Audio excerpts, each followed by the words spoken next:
নমস্কার, টিএ রান্নাঘরে সবাইকে স্বাগত।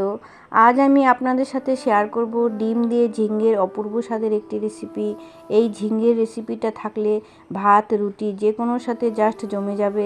এই রেসিপিটা বানানোর জন্য এখানে আমি 300 গ্রাম ঝিঙে ভালো করে ধুয়ে পরিষ্কার করে চেঁচে এইভাবে টুকরো টুকরো করে কেটে নিয়েছি। আর দুটো বড় মাপের পেঁয়াজ এইভাবে 4 টুকরো করে কেটে পেঁয়াজটাকে তারপরে পেঁয়াজের খোলগুলো খুলে নিয়েছি। আর একটা বড় মাপের টমেটো এইভাবে টুকরো টুকরো করে কেটে নিয়েছি। সবগুলো কিন্তু একই রকম সাইজের কেটে নিয়েছি।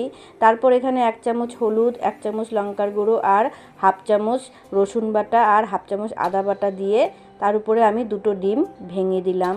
এখন এগুলোকে সবগুলো একসঙ্গে মিক্স করে নেব। তো আমার থালাটা ছোট হয়ে গেছে, তাই একটি বড় গামলায় আমি এটাকে ট্রান্সফার করে নিলাম। নিয়ে ভালো করে এটি হাতার সাহায্যে ভালো করে মেখে নিলাম। সবগুলোর গায়ে যাতে ডিমগুলো লেগে যায় এইভাবে আমি ভালো করে মেখে নিয়েছি। আর এদিকে একটি কড়াই বসিয়ে দিয়ে কড়াইয়ে তেল গরম করে নিলাম। কড়াইয়ের মধ্যে দিয়ে দিলাম 1 চামচ 5 ফোড়ন আর দুটো শুকনো লঙ্কা ফোড়ন।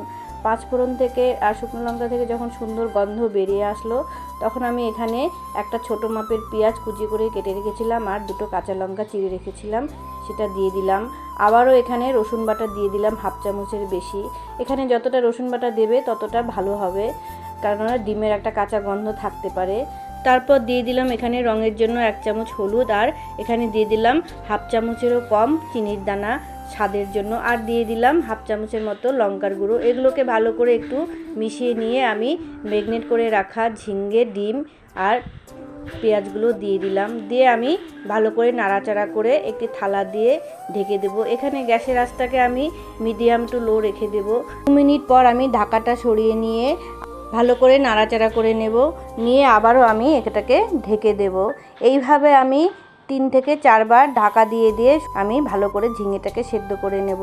বন্ধুরা, তোমরা খেয়াল করেছো হয়তো, আমি এ পর্যন্ত কিন্তু লবণ দেইনি। ঝিঙেটা আমার এখানে সেদ্ধ হয়ে আসলো। এখন আমি এখানে স্বাদ অনুসারে লবণটা দিয়ে দিলাম।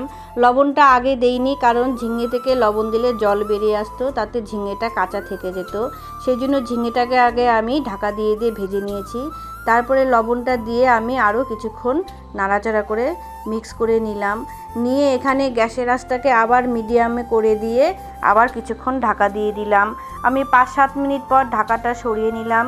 বন্ধুরা দেখো, ঝিঙের সবজিটা কিন্তু আমার সুন্দর মজে গেছে। এখন আর আমি ঢাকা দেব না। 3 থেকে 4 মিনিট আরও আমি এইভাবে ভেজে নেব। ভেজে আমি সবজিটাকে নামিয়ে নেব। খুব সহজেই ডিম দিয়ে ঝিঙের অপূর্ব স্বাদের রেসিপিটা তৈরি হয়ে গেল।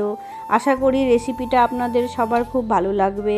রেসিপিটা যদি ভালো লেগে থাকে তবে লাইক, শেয়ার ও কমেন্ট করতে ভুলবেন না কিন্তু। আর আমার থেকে নিত্য নতুন ভিডিও পাওয়ার জন্য আমার চ্যানেলটিকে সাবস্ক্রাইব করতেও ভুলবেন না। নমস্কার, দেখা হচ্ছে পরের ভিডিওয় অন্য কোনো রেসিপি নিয়ে।